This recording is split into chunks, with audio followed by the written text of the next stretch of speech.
next, they've got a bunch of stories, but they've got post office investigator acted like a gangster. So this is the inquiry into the post office Horizon scandal, where 750 postmasters were prosecuted for defrauding the post office, but it turned out to be this Horizon software that was creating errors. So this guy, this investigator, Stephen Bradshaw, he's having a lot of spotlight thrown on him right now. He's not very popular. He was the person who was going around helping to falsely convict. I mean, I don't know if he knew at the time that he was falsely convicting them. And he's been accused of behaving like a mafia gangster, which seems a bit unfair on the mafia. They've got, moral codes and things. Because he was collecting bounty. He was getting kickbacks for every successful prosecution. He was getting a bonus. So, it was in his... No wonder they got to 750. It's like, parking attendants, parking wardens. There's more than that as well. There's going to be hundreds more coming forward. Yeah, and also the worst thing is, so apparently everybody's going to be exonerated, and there's going to be people who were nicking money who are going to get off with it. It's the whole thing. I'm not sure if that's the worst thing.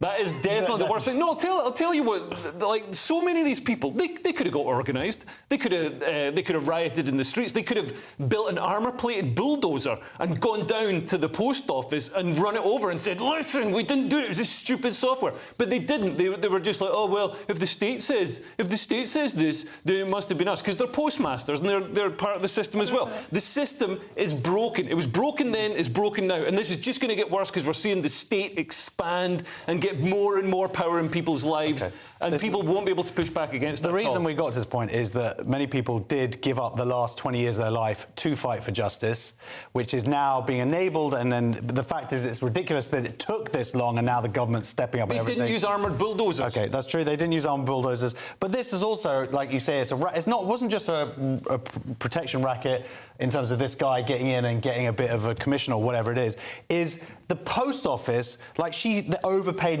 like they said, "Oh, you owe us £94,000 because whatever," and they paid that back, that money they didn't owe. Actually, people put themselves into debt or went bankrupt, and the post office made huge profits from all of that, and now they're being offered like £75,000 each or whatever, and some of them paid way more than that. So it's ridiculous. And now they're saying that the billion that they put aside, the government, isn't going to be sufficient to pay everybody. And you've got this guy here now, obviously. That was some terrible scheduling when they were doing, because this obviously has been going on for a while now. This this guy's had his date booked in probably like 2 years ago, and just happens to coincide with the TV series coming out and whatnot. So it's all a little bit unfair on him, but at the same time he comes across as a little bit like, "I was just a small cog following the orders," and whatnot. I mean, but he clearly wasn't like a mafia type, because if he sent you a horse's head, it would have been left with your neighbours. That's the difference in knowing the post office. I've got 3 more of those to try and cram in at some point. But I think it's more distraction that a lot of the news is about Fujitsu.